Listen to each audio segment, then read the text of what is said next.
Hi, welcome to Heavy Metal Horror Show's top 6 all-time horror movies. What are your 3? Rapid Fire, Amityville Horror, Poltergeist, Smile. Okay. So two classics and one pretty new one. Oh, that's awesome. Okay. What about you? 1, 2, 3, go. Nightmare on Elm Street, Part 3, Dream Warriors, Witchboard, and Nightbreed. All mine are a little bit older, but nothing wrong with that. I just love them, I mean, right? The classics kind of stick with you. They do. So, I mean, those two probably would come back. Smile. It's fresh. I've seen it within like the last year, so it's kind of there, and it stuck with me. That was kind of a rapid fire response. So it left its mark, Yeah. Well, I haven't seen Smile. What is it about that movie that sort of like stuck with you? Why'd you say Smile?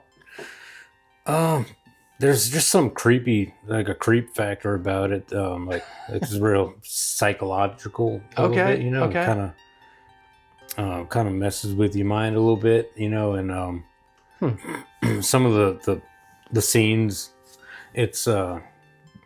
it's visually at different points kind of gory. Okay. But you don't get that vibe that you do from like Terrifier, but it's okay. But it's just some of the stuff that's like kind of like, ooh.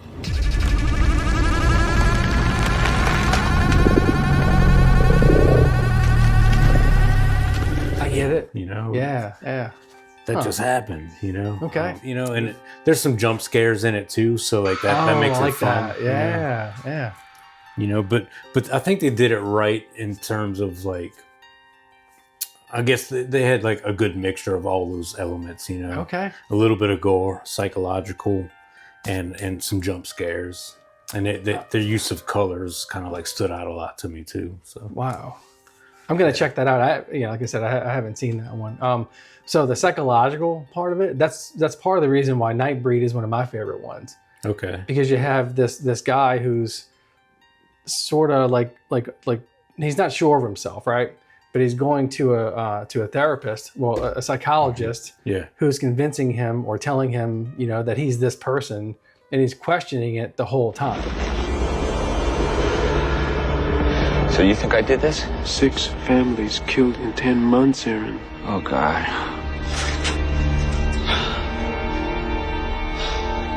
So what am I gonna do?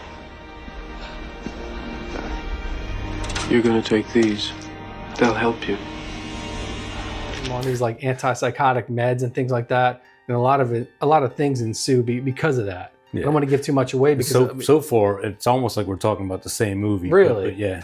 Okay. Yeah. Okay. I don't want to stop you though because this is interesting. No, it's really good, and it's a little dated, as far as you can tell it's from the 90s, but it's an incredible movie and it really holds up today. So I highly recommend Nightbreed. You need to watch it. Yeah, I haven't yet. No, I need to for sure. Yeah. And like I was saying with Smile, it didn't even dawn on me that until you said it. But the main character, I believe, is a psychiatrist too. Really? Yeah. Okay. And, okay. And it's one of those things where like they're trying to figure out if something really is happening or not. And, oh wow! And it goes from person to person and stuff like that. That's funny. The correlation. Yeah, definitely. It's crazy. Huh. I don't know if you remember the movie Fallen. I have not seen that either. No, that's a good one too. You need to check that out. Okay. Which is kind of funny because we ended up being in a band called Fallen. Right.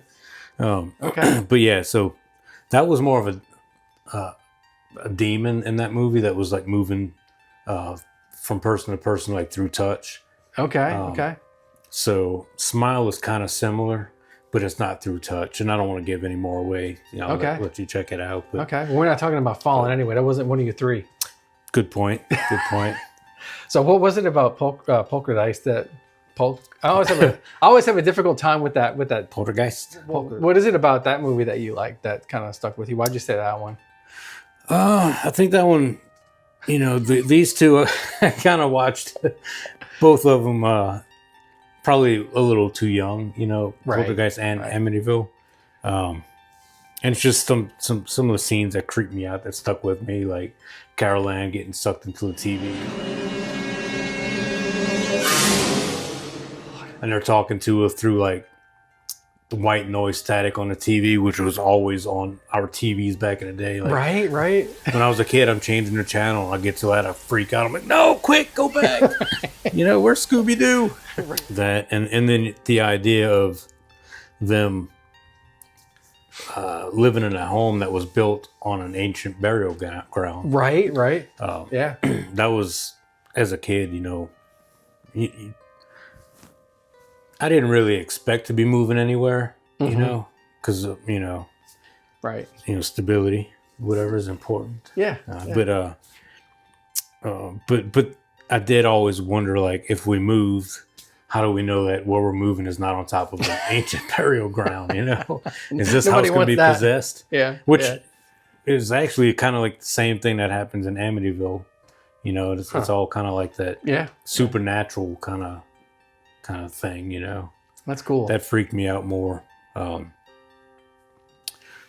anything as a kid, you know? And I had uncles that had a lot of fun, you know, wearing masks and like beating on windows while we were watching those movies. And those are 3 good ones.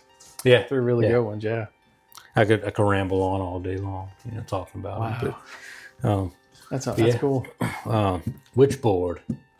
Tell me about that one, because I haven't seen that one either. So Witchboard, you know, I saw it when I was, you know, quite young, and it was really creepy. It was eerie. You know, although the special effects weren't, you know, what they are today, like the usage of, you know, camera angles and some of the things that you didn't see scared you more than what you did see. David, do you know me?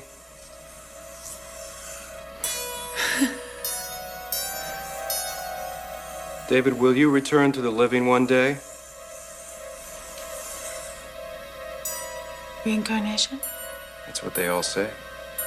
It's the imagination that sort of like could get to you as a child, you know, watching that movie, even as an adult, if you haven't seen it before. It's really good. Right. They were really clever about the way they shot it. I actually got this poster right here from the Witchboard Museum in Salem. Damn. Yeah. John, who owns the Salem Witchboard Museum, sold it to me. And, you know, at first I didn't think he was serious because I've always been a fan of this movie, right? But I've never seen this particular poster. It was a limited release poster before Tawny Kiten actually signed the deal, but they needed to get some publicity out, so they did a painting. In the event that she didn't take it, they could find someone who sort of looked like her a little bit, and then she accepted it, and then they came out with the movie poster that everyone knows from the movie Witchboard. Okay. So it's a pretty unique piece, that's awesome. I think, to have. That's a cool story. And it was really awesome of him to, you know, to follow through, you know, and actually ship it to me and things like that, because I was a little skeptical not knowing him and things like that. But, you know, for those of you who haven't been to Salem, and you haven't been either, I don't think, right? You haven't been either. No. I'm planning on probably within the next year. Yeah. Because, you know, my daughter really wants to go and check it out. And I've always kind of been a little, you know, intrigued.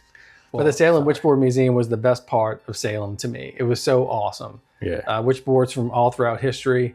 And if you see John there, shout out to John. He's one of the most knowledgeable people I've ever listened to in my life about the subject. Really? It's just awesome to listen to him talk. He's so passionate about it. And we'll have to ask him to come on the show. Yeah. Even if it's through Zoom really or something like that, you know? Let's figure out how to do that. Make it work. Yeah. That would be fun. We'll make it work if he's up for it. Get in touch with him. Yeah.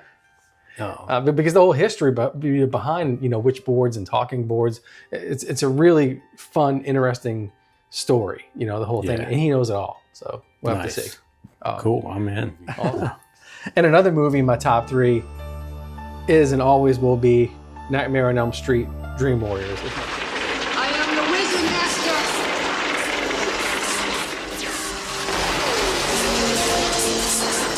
Master! You know, the character development and and just the eeriness of it all really kind of pulled me in. And I still love watching this movie, you know, so today, you know, every now and then I'll put it on and watch it. So that's awesome, man. Yeah. I just some of the correlation that I just realized it's kind of funny because Smile, Nightbreed, Nightmare on Elm Street are all based around psychiatrists and psychology. Yeah.